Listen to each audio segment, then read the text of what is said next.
ನಮಸ್ಕಾರ. ಬಹಳ ಜನ ಪರಿಹಾರಗಳು, ಈಗ ಜ್ಯೋತಿಷದಲ್ಲಿ 3 ಅಂಗ ಇದೆ. ಒಂದು ಗಣಿತ ಅಂದರೆ ಒಂದು ಜಾತಕನ ಹೆಂಗೆ ಮಾಡೋದು ಅಂತ. ಎರಡನೇದು ನಾವು ಅದನ್ನು ನೋಡಿ ಪ್ರಿಡಿಕ್ಷನ್ಸು ಏನಾಗಿದೆ, ಇವರಿಗೆ ವಿದ್ಯಾವಂತ ಆಗ್ತಾನ, ಗುಣವಂತ ಆಗ್ತಾನ, ಆರೋಗ್ಯವಂತ ಆಗ್ತಾನ, ಓದ್ತಾನ, ಮತ್ತು ಮದುವೆ ಆಗುತ್ತಾ, ಮನೆ ಮಠ ತಗೊಳ್ತಾರ, ಈ ರೀತಿ ಏನಾಗಬಹುದು ಅನ್ನೋದು ಹೇಳ್ತೀವಿ. ಕೆಲವೊಮ್ಮೆ ಜಾತಕ ರೀತಿಯಾಗಿ ತೊಂದರೆಗಳು ಬಂದಾಗ, ಅನಾರೋಗ್ಯ ಬಂದಾಗ, ಅಡೆತಡೆಗಳಾದಾಗ ಗೊತ್ತಿರಲ್ಲ. ಸರ್, ಹುಡುಗಿ ಚೆನ್ನಾಗಿ ಓದಿದ್ದಾಳೆ ಸರ್, ನೋಡೋಕ್ಕೂ ಚೆನ್ನಾಗಿದ್ದಾರೆ, ಆದರೆ ಮದುವೆ ಯಾಕೋ ಆಗ್ತಾಯಿಲ್ಲ. ಅವ್ರ ಅಕ್ಕನಿಗೆ ಭಾಳ ಬೇಗ ಆಗೋಯ್ತು, ಎಷ್ಟು ಓದಿರಲಿಲ್ಲ ಆದರೂ ಸುಮಾರಾಗಿದ್ಲು, ಅವಳಿಗೆ ಮದುವೆ ಆಗೋಯ್ತು ಅಂತಾರೆ. ದುಡ್ಡು ಭಾಳ ಕೈಯಲ್ಲಿ ಇಟ್ಕೊಂಡಿದ್ದೀವಿ ಸರ್, ಮನೆಯೇ ತೊಗೊಳಕ್ಕಾಗಲ್ಲ ಅಂತಾರೆ. ಇನ್ನು ಕೆಲವರು ಇನ್ಸ್ಟಾಲ್ಮೆಂಟ್ ಕಟ್ಟೋದಕ್ಕೆ ಕಷ್ಟ ಆಗ್ತಾಯಿತ್ತು ಸರ್, ಮನೆ ತೊಗೊಂಡಿದ್ದೀವಿ, ಮುಂದಿನ ತಿಂಗಳು ಸಂಬಳ ಬಂದ್ರೇ ಕಟ್ಟೋಕ್ಕಾಗೋದು ಅಂತಾರೆ. ಈ ರೀತಿ ಸಮಾಜದಲ್ಲಿ, ವಿದ್ಯಾಭ್ಯಾಸದಲ್ಲಿ, ಹಣಕಾಸಿನಲ್ಲಿ, ಆರೋಗ್ಯದಲ್ಲಿ ಎಲ್ಲರಿಗೂ ಕೂಡ ಇದ್ದರೂ ಕೂಡ ಕೆಲವು ವಿಚಾರಗಳು ಸರಿಯಾಗಿ ಆಗಲ್ಲ, ಏರುಪೇರುಗಳಿರುತ್ತೆ. ಅಂತಹ ಸಮಯದಲ್ಲಿ ಜ್ಯೋತಿಷ್ಯರ ಹತ್ರ ಬಂದಾಗ ಪರಿಹಾರಗಳನ್ನು ಹೇಳ್ತೀವಿ. ಈಗಿನ ಕಾಲದಲ್ಲಿ ಇದ್ದಂಗೆ ಪರಿಹಾರಗಳು ಹಿಂದಿನ ಕಾಲದಲ್ಲಿ ಇತ್ತಾ ಅಂದರೆ, ಯಾವುದೋ ಒಂದು ಹೋಮ ಮಾಡಬೇಕು, ಅದಕ್ಕೊಂದು ಪ್ರಾಜೆಕ್ಟು, ಅದಕ್ಕೊಂದು ಬಡ್ಜೆಟ್ಟು, ಇದೇ ರೀತಿಯಲ್ಲಿ ಮಾಡಬೇಕು, ಹಿಂಗೆ ಮಾಡಬೇಕು, ಇಲ್ಲೇ ಮಾಡಬೇಕು. ಪರಿಹಾರಗಳೆಲ್ಲ ಸಾಮಾನ್ಯವಾಗಿ ವೇದದ ಅಂಗ ಅಂತ ಹೇಳ್ತೀವಿ. ವೇದಗಳಲ್ಲಿ ಇಂತಿಂಥ ಗ್ರಹಗಳಿಗೆ ಇಂತಿಂಥದ್ದಿಷ್ಟ, ಇಂಥ ವಸ್ತುಗಳಿಷ್ಟ, ಇಂಥ ಸಮಿತಿಗಳಿಷ್ಟ, ಇಂಥ ಬಣ್ಣ ಇಷ್ಟ, ಇಂಥ ಸ್ಥಳ ಇಷ್ಟ, ಇಂಥ ಕಡೆ ಇರ್ತಾರೆ, ಇದೆಲ್ಲ ಕೊಟ್ಟಿದ್ದಾರೆ. ಈಗ ತಲೆ ಮೇಲೆ ಏನೋ ಬೀಳ್ತಾ ಇದೆ, ನಾವು ಎಲ್ಲೋ ನಿಂತಿದ್ದೀವಿ, ತಲೆ ಮೇಲೆ ಬೀಳೋ ಥರ ಇದೆ, ನಮಗೆ ಗೊತ್ತಿರಲ್ಲ. ಎದುರುಗಡೆ ಇರೋ ಬನ್ನಿ ಬನ್ನಿ ಬನ್ನಿ ಓಡ್ ಬನ್ನಿ ಈ ಕಡೆ ಬನ್ನಿ ಅಂದಾಗ ಸ್ವಲ್ಪ ಓಡಿ ಬರ್ತೀವಿ. ಮರದಿಂದನೇ ಒಂದು ತೆಂಗಿನಕಾಯಿ ಬೀಳುತ್ತೆ ಅಂತ ಇಟ್ಕೊಳ್ಳಿ. ಒಂದು ವೇಳೆ ನಾವು ಅಲ್ಲೇ ನಿಂತಿದ್ರೆ ತಲೆ ಮೇಲೆ ಬೀಳ್ತಾಯಿತ್ತು. ಅವ್ರು ಯಾರೋ ಕರೆದ ತಕ್ಷಣ ನಾವು ಒಂದು 4 ಹೆಜ್ಜೆ ಇಟ್ಟು ಮುಂದೆ ಬರ್ತೀವಲ್ಲ, ಅದು ಕಾಲ ಮೇಲೆ ಬೀಳುತ್ತೆ. ಕಾಲ ಮೇಲೆ ಬಿದ್ದರೆ, ತಲೆ ಮೇಲೆ ಬಿದ್ದರೆ ಬಹಳ ತೊಂದರೆ ಆಗಿ ಪ್ರಾಣಾಪಾಯ ಆಗ್ತಾಯಿತ್ತು. ಕಾಲ ಮೇಲೆ ಬಿದ್ದರೆ ಸಣ್ಣ ಗಾಯ ಆಗುತ್ತೆ, ಅದರಿಂದ ಚೇತರಿಸ್ಕೋಬೋದಲ್ವಾ. ಇನ್ನು ಕೆಲವೊಮ್ಮೆ ಭಾಳ ದಾಟಿ ಬಂದುಬಿಟ್ರು ಕೂಡ ಅದು ನೆಲಕ್ಕೆ ಬಿದ್ದಿರುತ್ತೆ. ಆ ರೀತಿ ಪರಿಹಾರಗಳು ಮನುಷ್ಯನ ಜೀವನದಲ್ಲಿ ಅನಿವಾರ್ಯವಾಗಿದೆ. ಸಾಮಾನ್ಯವಾಗಿ ನಮ್ಮ ಭಾರತದಲ್ಲಿ ಎಲ್ಲೇ ಹೋಗಿ ನೀವು, ದಕ್ಷಿಣ ಭಾರತದಿಂದ ಉತ್ತರ ಭಾರತ, ಪಶ್ಚಿಮದಿಂದ ಪೂರ್ವ, ಎಲ್ಲ ಕಡೆನೂ ಪೂಜಾ ಪಾಠ, ಹೋಮ ಹವನ, ಮಂತ್ರ, ಯಂತ್ರ ಇದೆಲ್ಲ ಮಾಡ್ತಾರೆ. ಒಂದು ಮಂತ್ರವನ್ನು ಹೇಳೋದು ಅಥವಾ ಉಪವಾಸ ಇರೋದು, ದುಡ್ಡು ಕಾಸು ಯಾವ್ದಾದ್ರು ಅನ್ನದಾನ ಕೊಡೋದು,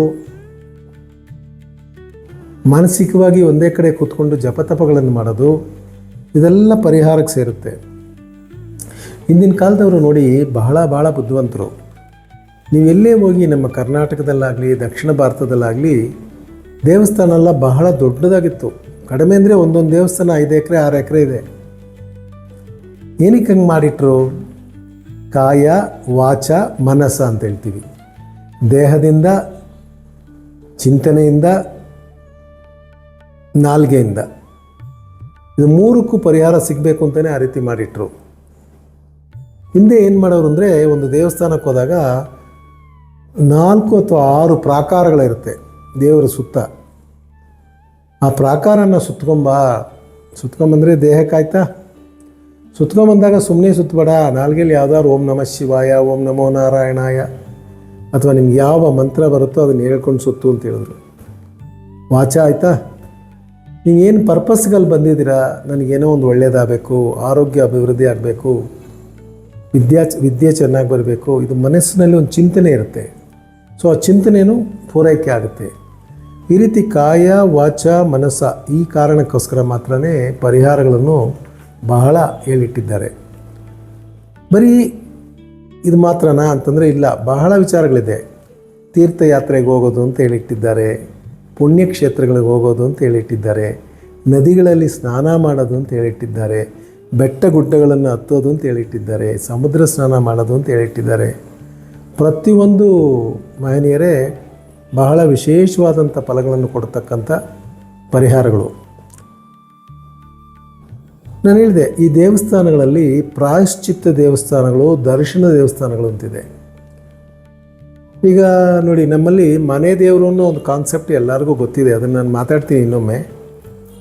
ಏನೇ ಒಳ್ಳೆಯ ಕಾರ್ಯ ಆಗಲಿ ಮನೆಯಲ್ಲಿ, ಮನೆ ದೇವ್ರಿಗೆ ಹೋಗಿ ಹೇಳ್ಬಿಟ್ಟು ಬನ್ನಿ, ಅಥವಾ ವರ್ಷಕ್ಕೊಮ್ಮೆ ಮನೆ ದೇವ್ರಿಗೆ ಹೋಗ್ಬಿಟ್ಟು ಬನ್ನಿ. ಏನಕ್ಕೆ ಮನೆ ದೇವ್ರಿಗೆ ಹೇಳ್ತಾರೆ? ತಲೆಮಾರುಗಳಿಂದ ನಮ್ಮ ಹಿರಿಯರು, ಪಿತೃದೇವತೆಗಳು ಆ ದೇವ್ರಿಗೆ ಹೋಗಿ ನಮಸ್ಕಾರ ಮಾಡಿರ್ತಾರೆ. ನಮ್ಮಲ್ಲಿ ಏನೊಂದು ನಂಬಿಕೆ ಅಂದರೆ, ಅವರು ವೈಷ್ಣವರಾದರೆ ವೈಕುಂಠಕ್ಕೆ ಹೋದ, ಶೈವರಾದರೆ ಶಿವನನ್ನು ನಂಬೋರಾದರೆ ಕೈಲಾಸಕ್ಕೆ ಹೋದ ಅಂತ ಹೇಳ್ತೀವಿ ತೀರ್ಕೊಂಡ್ಮೇಲೆ. ಈಗ ನಮ್ಮ ತಾಯಿ ತಂದೆ ಅಥವಾ ಅಜ್ಜಿ ತಾತ ತೀರ್ಕೊಂಡಾಗ ಅವರು ದೇವರಲ್ಲಿ ಐಕ್ಯವಾಗಿರ್ತಾರೆ, ಜೊತೆ ಹೋಗಿ ಸೇರಿರ್ತಾರೆ ಅನ್ನೋ ಒಂದು ನಂಬಿಕೆ ನಮ್ಮಲ್ಲಿದೆ. ಈಗ ತಂದೆ ತಾಯಿನ ನೆನೆಸ್ಕೊಂಡಿಲ್ಲ ಅಂದರೂ ಕೂಡ ಕೆಲವರು ಮನೆ ದೇವ್ರಿಗೆ ಹೋಗೇ ಬರ್ತಾರೆ. ಒಂದು ವೇಳೆ ಅವ್ರು ಮನೆ ದೇವ್ರಿಗೆ ಹೋಗಿ ಬಂದರೆ ತಂದೆ ತಾಯಿ ನೆನೆಸ್ಕೊಂಡವ್ರೇ ಆಗ್ತಾರೆ. ನಾವು ಸಾಮಾನ್ಯವಾಗಿ ನಾನು ಮನೆ ದೇವ್ರಿಗೆಲ್ಲ ಯಾವಾಗಲೂ ಹೋಗ್ತೀನಿ ಸರ್ ಅಂತಂದಾಗ, ನಿಮ್ಮ ತಂದೆ ತಾಯಿದು ಏನಾದ್ರು ಕಾರ್ಯಗಳು, ಪಿತೃ ಕಾರ್ಯಗಳು, ತಿಥಿಗಳು ಸರಿಯಾಗಿ ಮಾಡ್ತೀರಾ? ಈ ಪಿತೃ ಪಕ್ಷದಲ್ಲಿ ಅಥವಾ ಅವ್ರು ತೀರ್ಕೊಂಡಂಥ ತಿಂಗಳಲ್ಲಿ ಏನಾದ್ರು ಮಾಡ್ತೀವಿ? ಅದು ಮಾಡಲ್ಲ ಸರ್ ಅಂದಾಗ, ಇದನ್ನು ಮಾಡಿ ಅದನ್ನು ಮಾಡಿ ನಿಮಗೆ ಫಲ ಸಿಗುತ್ತೆ ಅಂತ ಕೂಡ ಹೇಳ್ತೀವಿ. ಆ ರೀತಿ ಪರಿಹಾರ ಕ್ಷೇತ್ರಗಳು ಅಂತ ಕೆಲವಿರುತ್ತೆ. ಈಗ ಕಾಳಹಸ್ತಿ, ಕುಕ್ಕೆ ಸುಬ್ರಹ್ಮಣ್ಯ, ಘಾಟಿ ಸುಬ್ರಹ್ಮಣ್ಯ, ನಮ್ಮ ಉತ್ತರ ಕರ್ನಾಟಕದಲ್ಲಿರ್ತಕ್ಕಂಥ ಗೋಕರ್ಣ, ಈ ಜಾಗಗೆಲ್ಲ ಪ್ರಾಯಶ್ಚಿತ್ತ ಕ್ಷೇತ್ರ. ಪರಿಹಾರ ಅಂದರೆ ಅಲ್ಲಿ ಹೋಗಿ ಪ್ರಾಯಶ್ಚಿತ್ತ, ನಾವೇನೋ ಮಾಡಿರ್ತಕ್ಕಂಥ ತಪ್ಪಿರ್ಬೋದು, ಪಿತೃ ದೋಷಗಳಿರ್ಬೋದು, ಅಥವಾ ನಾಗದೋಷ ಇರ್ಬೋದು, ಆಶ್ಲೇಷ ಬಲಿ ಇರ್ಬೋದು, ಇದನ್ನೆಲ್ಲ ಅಂಥ ಕ್ಷೇತ್ರಗಳಲ್ಲಿ ಹೋಗಿ ಮಾಡಿಬಿಟ್ಟು ಬನ್ನಿ ಅಂತೀವಿ.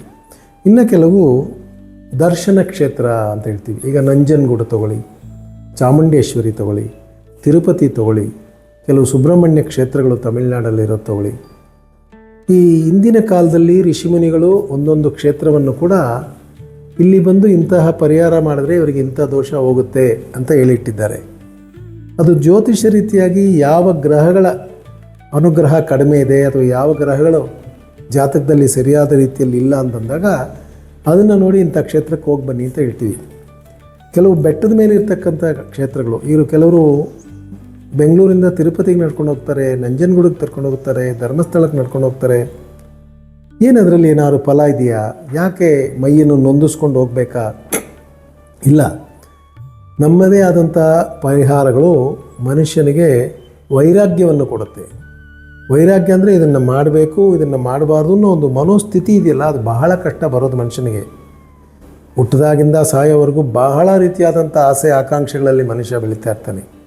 ಅಂತಹ ಮನುಷ್ಯನಿಗೆ ಗುರು ಹಿರಿಯರಾದವರು, ಜ್ಯೋತಿಷರುಗಳು ಒಂದು ಮಾರ್ಗದರ್ಶನ ತೋರಿಸಿ ಇದನ್ನು ನೀನು ಮಾಡು, ನಿನಗೆ ಒಳ್ಳೆಯದಾಗುತ್ತೆ ಅಂತಂದಾಗ ಅದು ಪುರಾಣ ಇತಿಹಾಸ ವೇದಗಳಲ್ಲಿ ಹೇಳಿರ್ತಕ್ಕಂತಹ ಫಲಿತಾಂಶಗಳು ಅದರಿಗೆ ಖಂಡಿತ ಅವರಿಗೆ ಸಿಗುತ್ತೆ.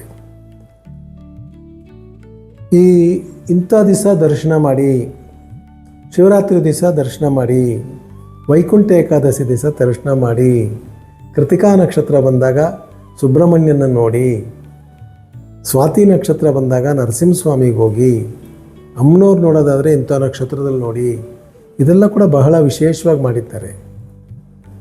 ದೇವಸ್ಥಾನ ದರ್ಶನ ಮಾಡೋದಕ್ಕೆ ಕೂಡ ಸಮಯಗಳನ್ನು ನಿರ್ಣಯ ಮಾಡಿದ್ದಾರೆ ನಮ್ಮ ಹಿರಿಯರು. ಸಾಮಾನ್ಯವಾಗಿ ನೋಡಿ, ಬೆಳಗ್ಗೆ 6 ಗಂಟೆಗೆ ದೇವಸ್ಥಾನ ತೆಗೀತೆ, ತೆರೆ ಹಾಕಿರ್ತಾರೆ, ಪುರೋಹಿತರು ಬಂದು ಸ್ವಲ್ಪ ಶುದ್ಧೀಕರಣ ಮಾಡಿ ದೀಪ ಎಲ್ಲ ಅಂಟಿಸ್ಬಿಟ್ಟು ಆಮೇಲೆ ತೆಗಿತಾರೆ. ಆ ಪ್ರಥಮ ದರ್ಶನ ಇದೆಯಲ್ಲ, ಅದು ಬಹಳ ವಿಶೇಷ. ಒಂದು ದೇವಸ್ಥಾನ ಬೆಳಗ್ಗೆ 6 ಗಂಟೆಯಿಂದ ರಾತ್ರಿ 8-8:30ವರೆಗೂ ಇದೆ ಅಂತಂದರೆ, ಬೆಳಗ್ಗೆ 6ರಿಂದ 7 ಗಂಟೆ ಮಾಡೋದು ಎಲ್ಲ ರೀತಿಯೆಲ್ಲ ಅಭಿವೃದ್ಧಿ, ನಿಮಗೆ ಆರೋಗ್ಯ, ಚಿಂತನೆ, ಮನಸ್ಸು ಎಲ್ಲ ಅಭಿವೃದ್ಧಿಗೆ 6ರಿಂದ 7 ಮಾಡಿ, 7 ಗಂಟೆಯಿಂದ 8 ಗಂಟೆವರೆಗೂ ವಿದ್ಯಾರ್ಥಿಗಳು ಮಾಡಿದ್ರೆ ವಿಶೇಷವಾದ ಫಲ ಸಿಗುತ್ತೆ. 8 ಗಂಟೆಯಿಂದ 10 ಗಂಟೆವರೆಗೂ ಆರೋಗ್ಯದಲ್ಲಿ ಏರುಪೇರು ಇರ್ತಕ್ಕಂಥವ್ರು ಮಾಡಿದ್ರೆ ಒಳ್ಳೆಯದಾಗುತ್ತೆ.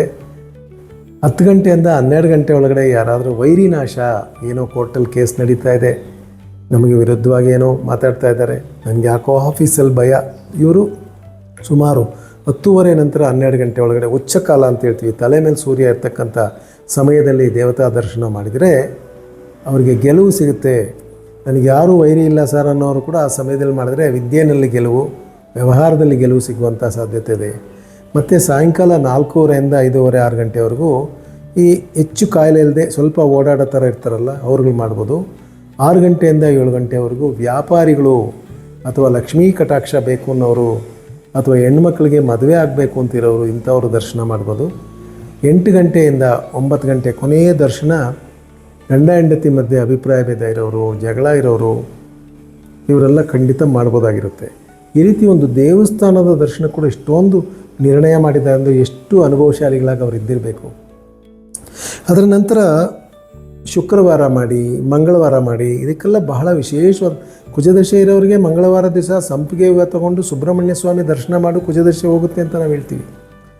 ಎಲ್ರಿಗೂ ಹೋಮ ಮಾಡೋವಂಥ ಕೆಪಾಸಿಟಿ, ಎಲ್ಲೋ ಬೇರೆ ಕ್ಷೇತ್ರಗಳಿಗೆ ಹೋಗಿ ಪರಿಹಾರ ಮಾಡಿಬಿಟ್ಟು ಬರೋ ಕೆಪಾಸಿಟಿ ಇರಲ್ಲ. ಹಳೆಯ ಕಾಲದಲ್ಲಿ ಇನ್ನೂ ಕಷ್ಟ ಇತ್ತು, ಈಗಾದರೂ ಎಲ್ಲ ಸುಲಭವಾಗಿದೆ. ಆದರೆ ಒಬ್ಬ ಮನುಷ್ಯ ಏಕಾಗ್ರತೆಯಿಂದ ಇಂಥ ಕೆಲಸ ಮಾಡಿದ್ರೆ ಖಂಡಿತ ಆಗುತ್ತೆ ಅನ್ನೋದು ಪರಮ ಸತ್ಯ. ಅಲ್ಲಿಂದ ಇಲ್ಲಿಂದ ನೀವು ದೇವಸ್ಥಾನಕ್ಕೆ ಹೋಗಿ ಬನ್ನಿ ಇಂಥ ಕಡೆ ಅಂತ ಹೇಳ್ತೀವಿ. ಈಗ ಫಾರ್ ಎಕ್ಸಾಂಪಲ್ 3 ತ್ರಿರಂಗ ದರ್ಶನ ಅಂತ ಜನಗಳು ಮಾಡ್ತಾರೆ. ಶ್ರೀರಂಗಪಟ್ಟಣ ನೋಡ್ತಾರೆ, ಮಧ್ಯಮ ರಂಗ ನೋಡ್ತಾರೆ, ಅಲ್ಲಿಂದ ತಮಿಳ್ನಾಡಲ್ಲಿ ಶ್ರೀರಂಗಂಗೆ ಹೋಗ್ತಾರೆ. ಉತ್ತರ ಭಾರತದಲ್ಲಿ ಇರ್ತಕ್ಕಂಥವರು ಪಂಡ್ರಾಪುರಕ್ಕೆ ಹೋಗ್ತಾರೆ, ಅಲ್ಲಿಂದ ಲಕ್ಷ್ಮೀ ದರ್ಶನ ಮಾಡ್ತಾರೆ, ದತ್ತಾತ್ರೇಯ ಸ್ವಾಮಿ ದೇವಸ್ಥಾನಕ್ಕೆ ಹೋಗ್ತಾರೆ. ಈ ರೀತಿ ಒಬ್ಬ ಮನುಷ್ಯನಿಗೆ ಆರೋಗ್ಯದಲ್ಲಿ ಏರುಪೇರಿದ್ರೆ ಯಾವ ಕಡೆ ಹೋಗಬೇಕು, ಹಣಕಾಸಿನ ವಿಚಾರದಲ್ಲಿ ಏರುಪೇರಿದ್ರೆ ಯಾವ ಕಡೆ ಹೋಗಬೇಕು, ಬುದ್ಧಿವಂತಿಕೆಯಲ್ಲಿ ವಿದ್ಯಾಭ್ಯಾಸಕ್ಕೆ ಬೇಕಾದರೆ ಯಾವ ಕಡೆ ಓಡಬೇಕು ಅನ್ನೋದು ಬಹಳ ವಿಶೇಷವಾಗಿ ಮಾಡಿಟ್ಟಿದ್ದಾರೆ. ಬುಧವಾರದ ದಿವಸ ಮಕ್ಕಳು ಹಯಗ್ರೀವ ದೇವಸ್ಥಾನಕ್ಕೆ, ದತ್ತಾತ್ರೇಯ ದೇವಸ್ಥಾನಕ್ಕೆ, ದಕ್ಷಿಣಾಮೂರ್ತಿ ದೇವಸ್ಥಾನಕ್ಕೆ ಹೋಗಿ ಬಂದರೆ ವಿದ್ಯೆಯಲ್ಲಿ ಅಭಿವೃದ್ಧಿ ಆಗುತ್ತೆ. ಅದರ ಜೊತೆ ಹಿಂಗೆ ಕಿವಿ ಹಿಡ್ಕೊಂಡು ಬಸ್ಕಿ ಹೊಡೆದ್ರೆ ಇನ್ನೂ ಸ್ವಲ್ಪ ಹೆಚ್ಚಾದ ಬುದ್ಧಿವಂತಿಕೆ ಬೆಳೆಯುತ್ತೆ. ವಿದೇಶಿಯರೆಲ್ಲ ಇದನ್ನು ಪ್ಯಾಟೆಂಟ್ ಮಾಡ್ಕೊಳ್ಳೋಕೆ ಹೊರಟಿದ್ದಾರೆ, ಸೂಪರ್ ಬ್ರೈನ್ ಯೋಗ ಅಂತ. ಆ ರೀತಿ ನಾವು ಕಾಯ ವಾಚ ಮನಸ ಮಾಡುವಂಥ ಪರಿಹಾರಗಳು ಬಹಳ ವಿಶೇಷವಾದಂಥ ಫಲಗಳನ್ನು ಕೊಡುತ್ತೆ. ಒಂದು ದೇವಸ್ಥಾನಕ್ಕೆ ಹೋಗ್ತೀವಿ, ನದಿ ಇರುತ್ತೆ ಪಕ್ಕದಲ್ಲಿ, ನದಿಯಲ್ಲಿ ಸ್ನಾನ ಮಾಡಿ ನೀವು ದೇವರ ದರ್ಶನ ಮಾಡ್ಕೊಂಬನ್ನಿ ಅಂತ ಕೂಡ ಹೇಳ್ತೀವಿ. ನದಿ ಸ್ನಾನ ಅಷ್ಟು ವಿಶೇಷವೇ? ಹೌದು. ನದಿ ಸ್ನಾನ, ಹರಿಯುವ ನೀರಲ್ಲಿ ಸ್ನಾನ ಮಾಡಿದಾಗ ಆರೋಗ್ಯಕ್ಕೆ ಒಳ್ಳೆಯದು. ಕೈಕಾಲು ನೋವಿರೋರು, ಕೀಲು ನೋವಿರೋರು ನದಿಯ ನೀರ ಸ್ನಾನವನ್ನು ಮಾಡಿ ಅಂತ ಹೇಳ್ತೀವಿ. ಸ್ವಲ್ಪ ಬುದ್ಧಿ ಭ್ರಮಣೆ ಇರೋರು, ತೀರ್ಮಾನ ಸರಿಯಾಗಿ ತೊಗೊಳಕ್ಕಾಗದೇ ಇರೋರು ಜಲಪಾತದ ಸ್ನಾನ ಮಾಡಿ ಅಂತ ಹೇಳ್ತೀವಿ. ಆ ನೀರಿನಲ್ಲಿ ನದಿ ಯಾವ ಕಡೆಯಿಂದ ಹರಿಯುತ್ತೋ ಆ ಕಡೆ ಮುಖ ನೋಡಿಕೊಂಡು ಸ್ನಾನ ಮಾಡಿ ಅಲ್ಲಿಂದ ದೇವರ ದರ್ಶನ ಮಾಡಿದಾಗ ಆ ಸ್ಥಳದಲ್ಲಿರ್ತಕ್ಕಂಥ ನೀರಿಗೆ ಬೆಲೆ ಕೊಟ್ಟಿರ್ತೀವಿ, ಆ ಭೂಮಿಗೆ ಬೆಲೆ ಕೊಟ್ಟಿರ್ತೀವಿ, ಆ ದೇವರಿಗೆ ಬೆಲೆ ಕೊಟ್ಟಿರ್ತೀವಿ. ಕೆಲವು ದೋಷಗಳು, ಚರ್ಮ ಕಾಯಿಲೆಗಳಿದ್ದಾಗ ನಾವು ನದಿ ಸ್ನಾನ ಮಾಡಿ ದೇವರ ದರ್ಶನ ಮಾಡಿ ಅಂತ ಹೇಳ್ತೀವಿ. ಇದೆಲ್ಲ ಭಾಳ ಎಲಾಬರೇಟ್ ಆಗಿದೆ. ನಾನು ಸೂಚನೆಯಾಗಿ ಸ್ವಲ್ಪ ನಿಮ್ಗೆ ಹೇಳ್ತಾ ಇದ್ದೀನಿ. ಸಮುದ್ರ ಸ್ನಾನ ಮಾಡಬಾರ್ದು ಅಂತಾರೆ. ಹೌದು, ಅಮಾವಾಸ್ಯೆ ಹುಣ್ಣಿಮೆ ದಿನಗಳಲ್ಲಿ ಮಾತ್ರ ಮಾಡಬೇಕು. ಬೇರೆ ದಿನಗಳಲ್ಲಿ ಕಾರಣವಿಲ್ಲದೆ, ಈಗೇನೋ ನೀವು ತಂದೆ ತಾತ ಯಾರೋ ತೀರ್ಕೊಂಡಿದ್ದಾರೆ, ಅವರ ಅಸ್ಥಿಯನ್ನು ವಿಸರ್ಜನೆ ಮಾಡಬೇಕು ಸಮುದ್ರದಲ್ಲಿ. ನಾವೆಲ್ಲ ಬೆಂಗಳೂರಂಥ ಪಟ್ಟಣಗಳಲ್ಲಿ ಅಥವಾ ಕರ್ನಾಟಕದಲ್ಲಿ ಸುಮಾರು ಹುಬ್ಬಳ್ಳಿ ಧಾರವಾಡ ಕಡೆಯವರೆಲ್ಲ ಸಮುದ್ರಕ್ಕೆ ಹೋಗೋಕ್ಕಾಗಲ್ಲ, ಏನೋ ಪ್ರವಾಸಕ್ಕೆ ಹೋದಾಗ ಹೋಗ್ತಾರೆ. ಅಥವಾ ಬಾರ್ಡ್ರಲ್ಲಿ ಇರ್ತಕ್ಕಂಥವ್ರು, ಯಾರು ಕಾರವಾರಲ್ಲಿ ಇರ್ತಕ್ಕಂಥವ್ರು, ಮಂಗಳೂರಲ್ಲಿ ಇರ್ತಕ್ಕಂಥವ್ರು ಈ ಶವ ಸಂಸ್ಕಾರ ಮಾಡೋದೇ ಭಾಳ ರೀತಿ ಇದೆ. ಕೆಲವರು ಮಣ್ಣಲ್ಲಿ ಒತ್ಬಿಡ್ತಾರೆ, ಕೆಲವರು ಬೆಂಕಿ ಕೊಡ್ತಾರೆ, ಕೆಲವು ಪಾರ್ಸಿಗಳೆಲ್ಲ ಗಾಳಿಗೆ ಹಂಗೆ ಬಿಟ್ಬಿಡ್ತಾರೆ, ಪಕ್ಷಿ ಪ್ರಾಣಿ ತಿನ್ಕೊಳ್ಳಿ ಅಂತ ಕೂಡ. ಆ ರೀತಿ ಸಮುದ್ರ ಸ್ನಾನವನ್ನು ಮಾಡಿದಾಗ ಅಮಾವಾಸ್ಯೆ ದಿವಸ ಹುಣ್ಣಿಮೆ ದಿವಸ ಮಾಡ್ಬೋದು. ಬೇರೆ ದಿವಸಗಳಲ್ಲಿ ಮಾಡಿದರೆ ತಿರ್ಗಾ ಮನೆಗೆ ಬಂದು ಸ್ನಾನ ಮಾಡಬೇಕು. ಬೇರೆ ದಿವಸಗಳಲ್ಲಿ ಮಾಡಲೇಬಾರದು. ತಂದೆ ತಾಯಿ ಇರ್ತಕ್ಕಂಥವರು ಸಮುದ್ರ ಸ್ನಾನ ಮಾಡಬಾರದು. ಒಂದು ವೇಳೆ ಮಾಡಿದರೂ ಕೂಡ ಮನೆಗೆ ಬಂದು ಮತ್ತೆ ಸ್ನಾನ ಮಾಡಿ ದೇವರನ್ನು ದರ್ಶನ ಮಾಡಬೇಕಾಗಿದೆ. ಈ ರೀತಿ ಒಂದು ಕ್ರಮಗಳನ್ನು ಎಲ್ಲ ರೀತಿ ಇಟ್ಟಿದ್ದಾರೆ. ಸಮುದ್ರ ಸ್ನಾನ ಮಾಡೋದ್ರಿಂದ ಏನು ಲಾಭ? ನಿಮ್ಮ ದೃಷ್ಟಿ, ನಿಮ್ಮಲ್ಲಿ ನಾನು ಹಿಂದೆ ದೃಷ್ಟಿ ಬಗ್ಗೆ ಒಂದು ಹೇಳಿದ್ದೆ, ನಜರ್ ದೃಷ್ಟಿ ಆಗೋಯ್ತು ನಮಗೆ ಅಂತ. ನಿಮಗೆ ದೇಹದಲ್ಲಿ ಏನಾದ್ರು ಕೊರತೆಗಳಿದ್ದು, ಅನಾರೋಗ್ಯ ಆಗಿದ್ದು, ಚಿಂತನೆ ಸರಿ ಇಲ್ಲ, ಆರೋಗ್ಯ ಸರಿ ಇಲ್ಲ ಅಂದಾಗ ಸಮುದ್ರ ಸ್ನಾನ ಮಾಡಿದ್ರೆ ಸರಿ ಹೋಗುತ್ತೆ. ಈ ರೀತಿ ಸ್ನಾನ ಮಾಡೋದ್ರಲ್ಲಿ ಕೂಡ ವಿಶೇಷವಾದಂತಹ ರೀತಿಗಳನ್ನು ಮಾಡಿಟ್ಟಿದ್ದಾರೆ. ಈ ಪರಿಹಾರಗಳು ನಾನು ಹೇಳಿದೆ, ಕಾಯ ವಾಚ ಮನಸ ಅಂತೇಳಿ ದೇಹದಿಂದ ಮಾಡುವಂತಹ ಪರಿಹಾರಗಳಿವಾದರೆ, ಬಾಯಿನಿಂದ ಮಂತ್ರಶಕ್ತಿಯಿಂದ ಮಾಡುವ ಪರಿಹಾರಗಳು ಯಾವುದಿರುತ್ತೆ ಅದನ್ನು ಮುಂದಿನ ಸಂಚಿಕೆಯಲ್ಲಿ ನೋಡೋಣ.